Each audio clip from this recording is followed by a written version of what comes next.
Hello everyone, welcome back to my channel. So इस video में हम बात करेंगे द लिविंग वर्ल्ड के बारे में। इसमें हम ब्रीफ रिवीजन करेंगे। पहले हमने क्रैश कोर्स इसकी करा लिए, अब हम इसकी शॉर्ट में रिवीजन करना चाहते हैं, वो भी एनसीईआरटी के थ्रू।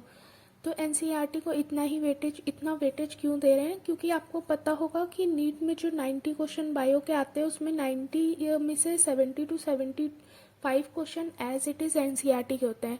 अगर आपको इस बात पे विश्वास नहीं है तो आप पिछले 5 साल के पेपर उठा के देख लो और एनसीईआरटी लेके बैठ जाओ, तो आपको पता चल जाएगा कि एनसीईआरटी से ही पेपर बनाए जाते हैं। यहाँ तक मैं बोल रही हूँ कि एज इट इज़ एनसीईआरटी से ही पूछे जाते हैं। इसमें मैंने 2 हाइलाइटर यूज़ किए हैं द लिविंग वर्ल्ड में। एक है रेड हाइलाइटर एंड इससे हम लोग उस चीज़ को डिनोट की हूँ जो एग्ज़ाम में पूछी जा चुकी है। नेक्स्ट है येलो हाइलाइटर। इससे मैंने वो चीज़ें हाईलाइट की है जिससे प्रोबेबिलिटी बनती है एग्ज़ाम में आने की। तो एनसीईआरटी पे आपका एक बहुत अच्छा कमांड होना चाहिए, तभी आप नीट में एक अच्छा स्कोर कर सकते हैं। अगर 600 प्लस की बात करें तो एनसीईआरटी कम से कम आपको एक बार रिवीजन होनी चाहिए और 10 बार तो आप पढ़े ही होने चाहिए। आपको एकदम अच्छे से पता होने चाहिए कि कहाँ पे कौन सी लाइन लिखी है, कहाँ पे कौन से डायग्राम से, आपको ये चीज़ एकदम अच्छे पता से होनी चाहिए। तो अब स्टार्ट करते हैं द लिविंग वर्ल्ड। तो ये जो पहली पैराग्राफ है द लिविंग वर्ल्ड की, इसमें मैंने पहले आपको बताया कि इसमें मैक्सिमम 3 क्वेश्चंस पूछे गए हैं 2016 में, और एक क्वेश्चन नॉर्मली इससे पूछे जाते हैं। तो वेटेज तो इस चैप्टर की है।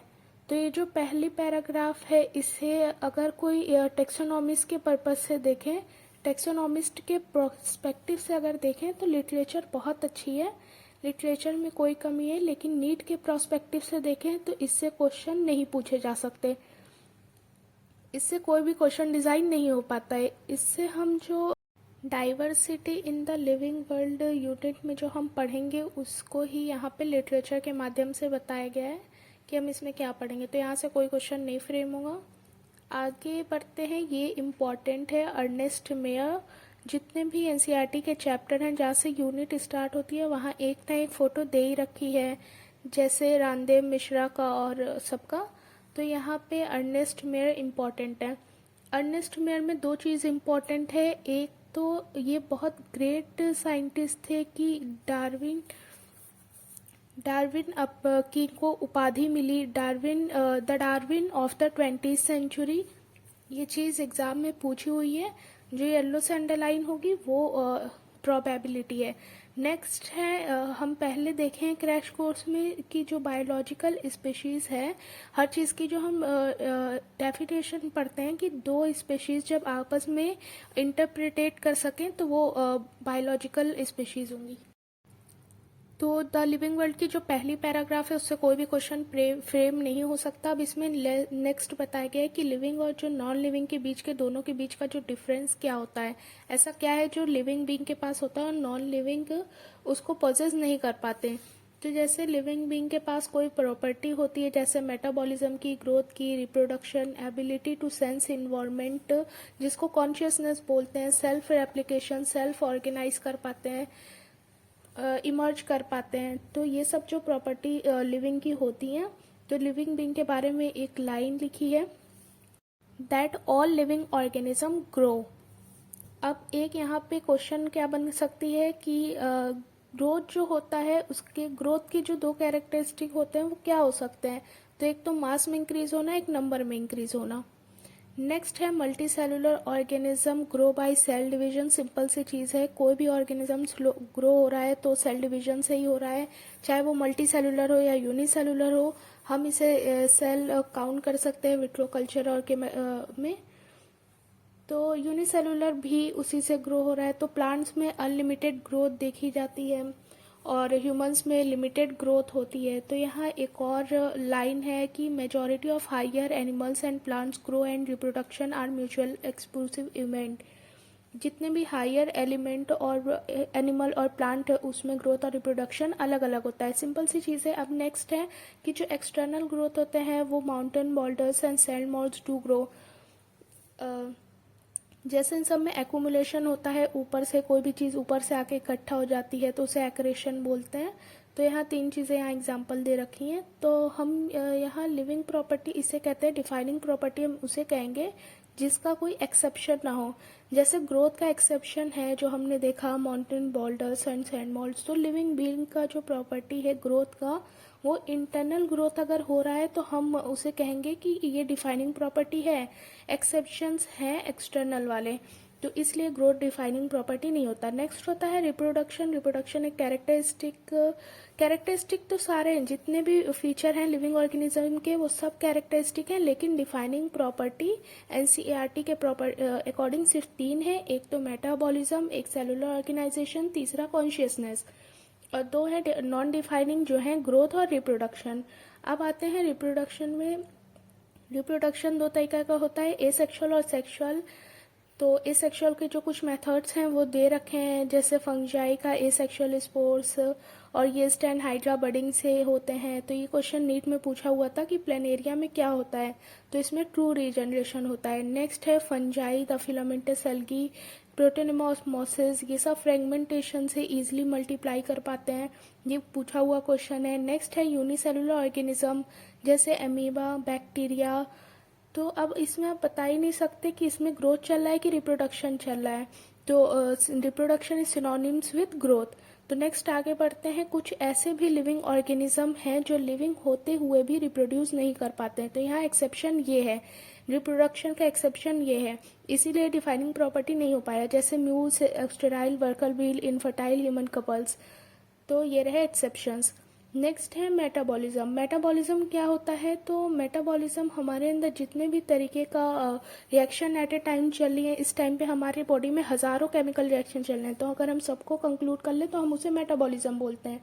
मेटाबॉलिज्म चाहे प्लांट हो, एनिमल हो, फंजाई हो, ये सब मेटाबॉलिज्म एग्जिबिट करते हैं। ऐसी दुनिया में कोई भी ऑर्गेनिज्म नहीं है जो कि मेटाबॉलिज्म परफॉर्म नहीं कर रही है।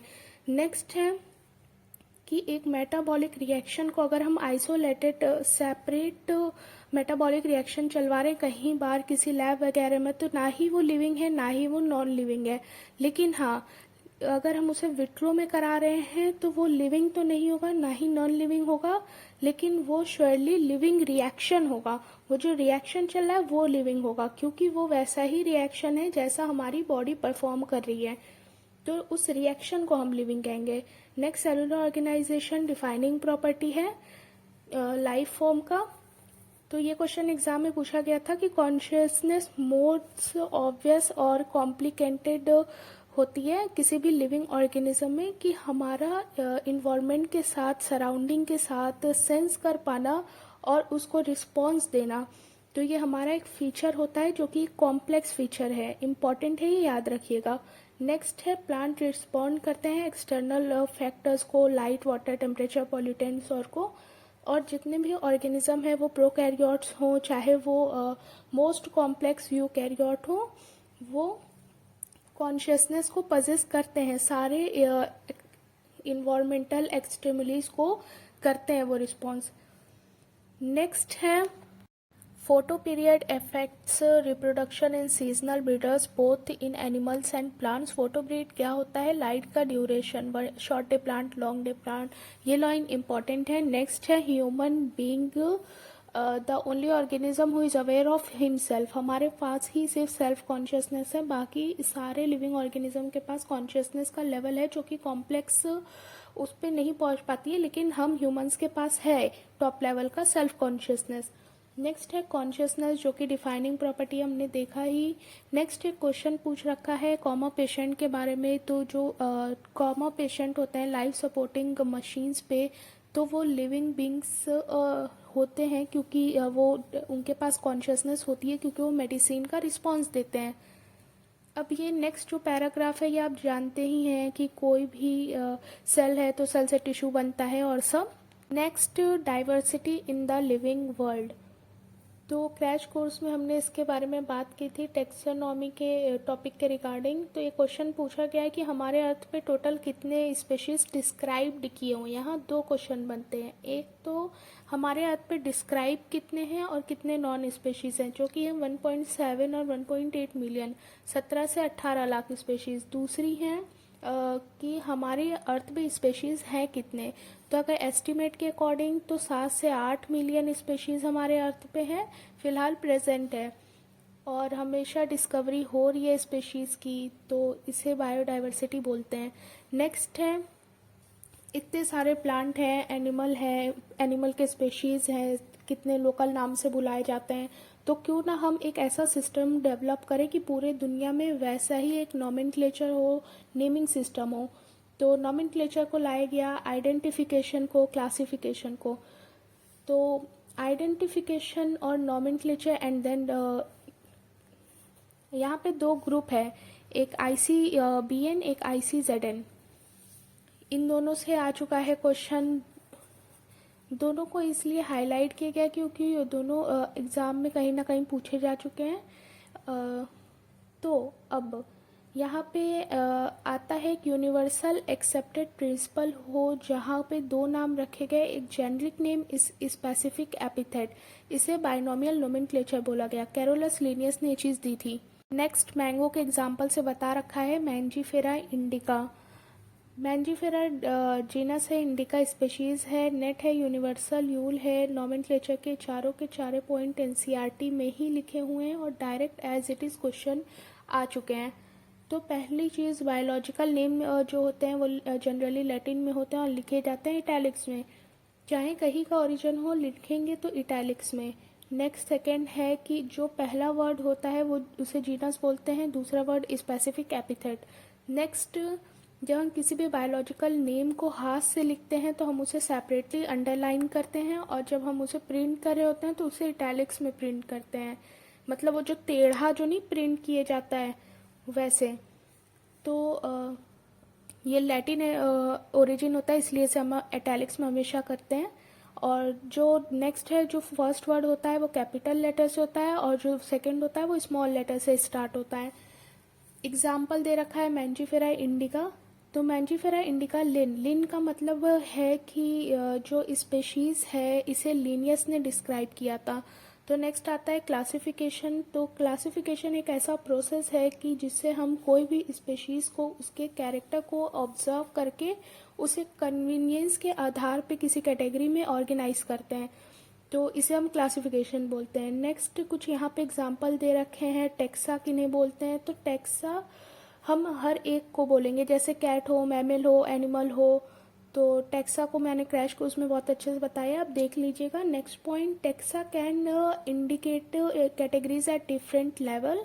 वहाँ टेक्सा और कैटेगरीज की बात हुई थी। टेक्सा कुछ भी हो सकती है, टेक्सा हमेशा चेंज होती है, लेकिन जो कैटेगरीज है वो फिक्स है। कैटेगरीज हमेशा फिक्स होती है और जो टेक्सा होती है वो रियल होती है। तो कैटेगरीज इमेजिनरी होती है। और नेक्स्ट एक इम्पॉर्टेंट लाइन है आगे, न्यू सिस्टमैटिक्स के बारे में, जिसे मॉडर्न टेक्सोनॉमिक स्टडीज़ बोलते हैं। तो एक्सटर्नल एंड इंटरनल स्ट्रक्चर किसी भी ऑर्गेनिज्म का ही पहले देखा जाता था। पहले एक्सटर्नल लेवल पे बात की जाती थी, जो कि सिस्टमैटिक्स में, और न्यू सिस्टमैटिक्स में एक खास बात आई, इंटरनल फीचर को भी जोड़ा गया। तो इंटरनल फीचर है क्या? तो किसी भी structure of cell, development process, ecological information of organism and are essential. ये सब एसेंशियल है किसी भी मॉडर्न टेक्सोनॉमिक स्टडीज़ के लिए। बहुत ही ज़्यादा प्रोबेबिलिटी बनती है इस क्वेश्चन को आने के लिए, जो कैरेक्टर्स दे रखे हैं। नेक्स्ट है कि ऐसे कौन से कैरेक्टर्स होता है, ऐसा कौन सा प्रोसेस है जो टेक्सोनॉमी के लिए बेसिक है। तो वो है characterization, identification, classification and nomenclature. Next आगे बढ़ते हैं। टेक्सोनॉमी कोई नया नहीं है, पहले भी लोग अपने फूड के आधार पे, क्लॉथ के आधार पे, शेल्टर के आधार पे इसका यूज़ करते रहे हैं। नेक्स्ट आती है बात सिस्टमैटिक्स की। तो सिस्टमैटिक्स में किसी भी ऑर्गेनिज्म का उसके डाइवर्सिटी के बाद साथ रिलेशन देखा जाता था। सिस्टमैटिक्स में जो सिस्टेमा वर्ड्स है, एक सिस्टमैटिक अरेंजमेंट्स आया है किसी भी ऑर्गेनिज्म का। लीनियस ने एक बुक लिखी थी, सिस्टेमा नेचुरे, जिसमें उन्होंने ये एनिमल के बारे में बुक है, और इसे आगे इनलार्ज किया गया और इसे इवोल्यूशनरी रिलेशन से जोड़ा गया। तो ये खास बात रही है कि इसे इवोल्यूशनरी रिलेशनशिप के बेसिस पे जोड़ा गया है। नेक्स्ट आता है टेक्सोनॉमिक कैटेगरीज। तो क्लासिफिकेशन सिर्फ एक सिंगल क्लासिफिकेशन नहीं होता, इसमें बहुत स्टेप होते हैं। तो हर एक स्टेप को कैटेगरी बोला जाता है, तो रैंक बोला जाता है। रैंक मैंने बताया कि क्रैश कोर्स में बहुत अच्छे से। नेक्स्ट हम बात करते हैं टेक्सोनॉमिक हायरार्की के। तो जितने भी कैटेगरीज हैं, 7 कैटेगरीज हैं, जिन्हें टोटल ऑब्लिगेट और एप्रोप्रिएट कैटेगरी बोला जाता है। तो 7 को जब हम इंक्लूड करते हैं तो उसे हम टेक्सोनॉमिक हायरार्की बोलते हैं। उसका हर एक कैटेगरी यूनिट ऑफ क्लासिफिकेशन होता है। तो उसमें से आप किसी को भी उठा लें, जीनस, स्पेशीज एंड फैमिली आप उठा लें, तो वो कोई भी यूनिट ऑफ क्लासिफिकेशन हो सकता है। लेकिन अगर बेसिक यूनिट ऑफ क्लासिफिकेशन पूछा जाए तो वो स्पेशीज है। नेक्स्ट स्पेशीज के बारे में तो एक एक करके एनसीईआरटी में दे रखा है। इसमें जितने भी एग्जाम्पल हैं वो तो सबसे पहले आपको याद रखना है। आपको एग्जाम्पल बहुत इम्पॉर्टेंट है, पूरी एनसीईआरटी का इम्पॉर्टेंट है और ये भी इम्पॉर्टेंट है, याद रखिएगा। तो ये जितने भी ऊपर दिए हैं और जितना भी वो लास्ट में फोटो और दिए रखी हैं उसमें भी एग्जाम्पल दिया है। तो ये सब चीज़ें पूछी जा चुकी हैं। और ये एक जीनस के बारे में पूछी गई चीज़ है कि genus comprises a group of related species with has more character in common in comparison to species of other genera. कि जीनस के पास स्पेशीज से ज़्यादा कैरेक्टर्स हैं। तो इसका एग्जाम्पल सोलेनम जीनस का है, पैंथेरा जीनस है जिसमें Panthera leo, Panthera pardus, Panthera tigris आते हैं। फिर आते हैं जीनस फेलिस जो कि जिसमें कैट आता है। एग्जाम्पल आपको एज इट इज़ याद रखे हैं। नेक्स्ट है फैमिली। फैमिली है ग्रुप ऑफ रिलेटेड जेनेरा। तो फैमिली की जो कैरेक्टराइजेशन होते हैं, फैमिली किस बेसिस पे कैरेक्टराइज की जाती हैं, तो इसमें 2 फीचर किसी भी लिए जाते हैं, जैसे वेजिटेटिव फीचर और रिप्रोडक्टिव फीचर। ये बहुत इंपॉर्टेंट लाइन है। नेक्स्ट एक फैमिली है सोलेनेसी। इसमें 3 चीज़ें आती हैं, जीनस, सोलेनम, प्यूटेनियम और ड्यूटेरा। तो ये सब आगे लिख रखा है कि जो आगे फैमिली है, जिस फैलिडी जिसमें कैट वगैरह आते हैं, लेपर्ड वगैरह आते हैं, तो वो हाँ। नेक्स्ट है ऑर्डर। ऑर्डर है एक इसमें इम्पॉर्टेंट चीज़ जो आपको याद रखना है कि इसमें एक ऑर्डर होता है पॉलीमोलियल्स। पॉलीमोलियल्स में 2 फैमिली आती है, एक कॉन्वोलेसी, एक सोलोनेसी। ये बहुत इंपॉर्टेंट पॉइंट है, एज इट इज़ याद रखिएगा, ठीक है। नेक्स्ट है क्लास। क्लास जो होता है, जैसे कोई क्लास मेमेलिया ले रहे हैं तो मेमेलिया में कौन कौन सा ऑर्डर आएगा, ऑर्डर प्राइमेटा आता है, ऑर्डर कार्निवोरा आता है। नेक्स्ट है फाइलम। फाइलम जो हम देख रहे हैं, जितने भी फाइलम हम एनिमल डाइवर्सिटी में पढ़ते हैं, तो वो सब फाइलम को इंक्लूड करके यहाँ पे दे रखा है। इसमें कुछ कुछ फीचर हैं जो हम देखेंगे पढ़ेंगे एनिमल किंगडम में। इन केस ऑफ प्लांट के बारे में हमने बताया था कि प्लांट को डिवीजन बोलते हैं, और अगर एनिमल का केस ले रहे हैं तो वहाँ पे फाइलम यूज़ किया जाता है। किंगडम है तो किंगडम 2 होते हैं, प्लांटी और एनिमेलिया। तो इसे कैसे बोलते हैं ये हमने बताया है। तो ये चीज़ बहुत ज़्यादा इम्पॉर्टेंट है। पहले क्वेश्चन पूछे जाते थे कि पहले अरेंजमेंट करें, असेंडिंग और डिसेंडिंग, और ऑप्शन दिए जाते थे, तो आपको ये एज इट इज़ याद रखनी है।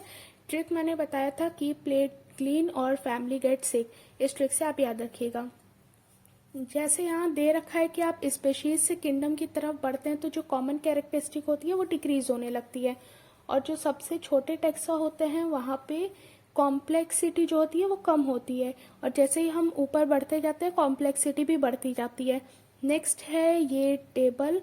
तो इस चार्ट बहुत ज़्यादा इम्पॉर्टेंट है, और इससे 100% चांस है कि अगर कोई क्वेश्चन आएगा तो यहाँ से आएंगे, नहीं तो टेक्सोनॉमिकल एड से आए, जो कि नेक्स्ट टॉपिक हम पढ़ेंगे। तो इसकी मैं एक ट्रिक लेके आने वाली हूँ, मतलब 4-5 मिनट की ट्रिक होगी, कल मैं डालूंगी इसी चैनल पे, तो वो आप देख लीजिएगा। उससे अगर आपको समझ आए तो ठीक है, वरना ऐसे ही लर्न कर लीजिएगा, इतना कोई टफ नहीं है। और मैं बाकी भी एग्जाम्पल्स की ट्रिक लेके आऊँगी, 2 वीडियोस डालूंगी 10-10 मिनट तक की, तो आप वो देख लीजिएगा, वरना आप ऐसे ही अगर आपको लर्न हो रहा है तो कर लीजिए। नेक्स्ट टेक्सोनॉमिकल एड्स, ये बहुत इंपॉर्टेंट टॉपिक है। हर टॉपिक इससे मतलब हर्बेरियम, बोटेनिकल गार्डन, हर उससे क्वेश्चन पूछे जा चुके हैं नीट से, और क्या आने वाले हैं ये भी मैं बता रही हूँ। टेक्सोनॉमिकल एड्स में क्या होता है कि जितने भी स्पेसिमेन वगैरह है प्लांट के एनिमल के वो प्रिजर्व करते हैं स्टडीज़ के लिए, टेक्सोनॉमिक स्टडीज़ के लिए। तो यहाँ जो प्राइम सोर्स होता है टेक्सोनॉमिकल स्टडीज़ का, तो यहाँ पे हम किसी भी प्लांट या एनिमल के स्पेशीज़ को जब कलेक्ट करें तो वो एक्चुअल स्पेसिमेन होना चाहिए।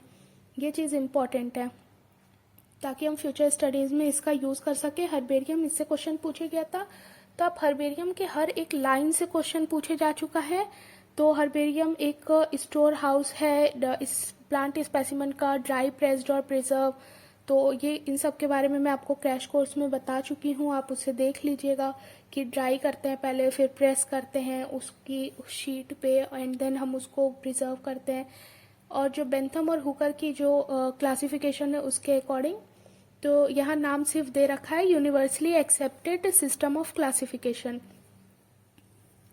अब इसमें जो जो हम चीज़ें फीचर यूज़ करेंगे वो सब लिख रखा है। ये आई थिंक 2016 में आया था। एज इट इज़ यही लाइन आई थी कि the herbarium sheet also carry a label providing information about date, place of collection, English name, local name, botanical name, family, collector name. ये ऐसे ही आया था। और ये एक क्विक रेफरल सिस्टम है, ये तो मैंने इंपॉर्टेंट बताया ही है। नेक्स्ट है बोटेनिकल गार्डन। तो बोटेनिकल गार्डन जो होता है उसमें लिविंग प्लांट को रेफरेंस के उस पर यूज़ किए जाता है। तो इससे जो क्वेश्चन पूछे जा सकते हैं वो है कि बोटेनिकल गार्डन में जो प्लांट होते हैं वहाँ क्या लिखा होता है, जो वहाँ टैग होते हैं। एक तो बोटेनिकल या साइंटिफिक नेम में से कुछ लिखा होता है, एक उसकी फैमिली लिखी होती है, या तो चाहे वो दोनों लिखे हो सकते हैं, बोटेनिकल और साइंटिस्ट नेम। नेक्स्ट, ये जो लोकेशन है इंडियन बोटेनिकल गार्डन कहाँ है, नेशनल और बोटेनिकल रिसर्च इंस्टीट्यूट कहाँ है, ये सब चीज़ें पूछे जा चुके हैं एट डिजीज। देन है म्यूजियम। म्यूजियम से एक लाइन आई थी नीट 2013 में कि म्यूजियम ऑफेंड have collections of skeletal of animals too, कि वहाँ दे रखा था कि म्यूजियम में जो कलेक्शन होती है फोटोग्राफ और स्केलेटल्स की, तो कि वहाँ पे क्यों फोटोग्राफ्स और स्केलेटल और रखे जाते हैं, डायरेक्ट भी तो रखे जा सकते हैं। तो नेक्स्ट हम बात करते हैं, यहाँ दिया है इंसेक्ट और लार्ज एनिमल्स के बारे में। इंसेक्ट को पहले कलेक्ट करते हैं, फिर मारते हैं उसको, फिर पिन करते हैं। कलेक्टिंग, किलिंग और पिनिंग। लार्जर एनिमल्स को हम प्रिजर्व नहीं कर सकते, इसलिए हम पहले उसमें स्टफिंग करते हैं, फिर उससे हम प्रिजर्व करते हैं बर्ड्स या मैमल्स में। तो जूलॉजिकल पार्क, जू, जो इसमें हम फूड हैबिट्स और बिहेवियर क्या होता है किसी भी एनिमल का वो हम देखते हैं। तो ये सब नॉर्मल है, आप लोगों को पता ही होगा। अब नेक्स्ट है की से आज तक एक ही क्वेश्चन बना है कि की is another taxonomical add use for identification of plant and animals specimen, ये दे रखा था। ये क्वेश्चन क्या पूछे जाते हैं आप वो देखिए। एक तो कपलेट, एक लेड, दोनों में से। कपलेट 2 स्टेटमेंट, लेड एक जो बचता है। पेयर में जो होंगे वो कपलेट होंगी और जो एक होगा वो लेड होगा। Each statement in the key is called lead. और सेपरेट टेक्सोनॉमिक की होती है, फैमिली की अलग, स्पेशीज के अलग, जीनस के अलग। तो कीज जो जनरली एनालिटिकल होती है नेचर में, तो क्वेश्चन में पूछ सकता है कि कीज नॉन आइडेंटिकल होता है, तो आप वहाँ फंस जाएंगे। तो ऐसे क्वेश्चन पूछे जा सकते हैं। तो की को अंडरलाइन कर लें कि हमें एक लिंक देती है आगे क्या होगा, ठीक है। सो ये लास्ट टॉपिक है कि 4 टॉपिक है, छोटी छोटी लाइन है, flora, manuals, monograph and catalogue. तो इसको मैंने क्रैश कोर्स में बहुत अच्छे से बता रखा, आप देख लीजिएगा। यहाँ आपको लाइन कैसे पहचाननी है ये देखिए। लाइन तो एनसीईआरटी की ही आएगी, लेकिन आपको पहचानना कैसे है, ठीक है। तो पहली चीज़ फ्लोरा को मैं बताती हूँ कि फ्लोरा एक इंफॉर्मेशन बुकलेट होती है कि कोई भी प्लांट का, किसी भी प्लांट या स्पेशीज़ का हैबिटेट कहाँ है, उसकी डिस्ट्रीब्यूशन कहाँ है, उसका जो सिग्नल चेंज हो रही है तो प्लांट कहाँ है। तो वहाँ मेनली याद रखें कि हैबिटेट और डिस्ट्रीब्यूशन अगर हमें मिल जाता है कि उसकी हैबिटेट कहाँ है और वो कहाँ डिस्ट्रीब्यूटेड है, किस एरिया में वो है, तो हम उसे फ्लोरा कहेंगे। ऑप्शन फ्लोरा जाएगा। दूसरी चीज़ कि इसमें इंडेक्स दी रहेगी। तो कोई भी बुक होती है तो उसमें इंडेक्स दी रहती है, तो उसमें आपको इंडेक्स मिलेगा। तो अगर 2 लिंक आपको दे रही हूँ मैं, कि अगर आपको डेफिनेशन में मिल जाए हैबिटेट और डिस्ट्रीब्यूशन और दूसरा इंडेक्स किसी भी प्लांट स्पीशीज़ का, तो आप फ्लोरा में जाओगे। नेक्स्ट है मैनुअल्स। मैनुअल्स में आइडेंटिफिकेशन का एक तरीका बताता है मैनुअल्स। तो मैनुअल्स का तरीका हो गया कि ये हमें इंफॉर्मेशंस प्रोवाइड करा रहा है किसी भी स्पेशीज़ की आइडेंटिफिकेशन के लिए। थर्ड है मोनोग्राफ। मोनोग्राफ सिंपल्स है एक टेक्सॉन। तो मोनोग्राफ किसी भी एक टेक्सॉन के बारे में पूरी इंफॉर्मेशन होती है। नेक्स्ट है कैटलॉग। कैटलॉग से एनसीईआरटी भी नहीं दे रखा है, लेकिन कैटलॉग में किसी भी बुक, किसी भी ऑथर या किसी भी एडिशन के बारे में पूरी डिस्क्रिप्शन होती है। अल्फ़ाबेटिकल ऑर्डर में कैटलॉग होता है। तो जैसे आपसे क्वेश्चन पूछा जाए कि कौन सा ऐसा टेक्सोनॉमिकल एड यहाँ पे है जो पूरी तरीके से हमें कॉम्प्रिहेंसिव इंफॉर्मेशन, पूरी कंपाइल्ड इंफॉर्मेशन देती है, तो वो है मोनोग्राफ। ये आप याद रखिएगा। लास्ट एक समरी में एक पॉइंट है कि टेक्सोनॉमिस्ट क्या यूज़ करते हैं। तो मैनुअल्स और मोनोग्राफ का वो इंफॉर्मेशन कलेक्ट करते हैं और उससे वो प्रिपेयर करते हैं आगे टेक्सोनॉमिकल स्टडीज़ के लिए। तो ये यहाँ पे एक इम्पॉर्टेंट पॉइंट था। और अब यहाँ पे हमारी यहाँ पे एनसीईआरटी भी कंप्लीट हो गई। कल ट्रिक्स आ जाएंगी और उसके बाद हम नेक्स्ट चैप्टर स्टार्ट करेंगे, उसकी भी ट्रिक्स आएंगी। हर चैप्टर के एग्जाम्पल्स की ट्रिक्स आती रहेंगी। Thank you so much for watching. Bye.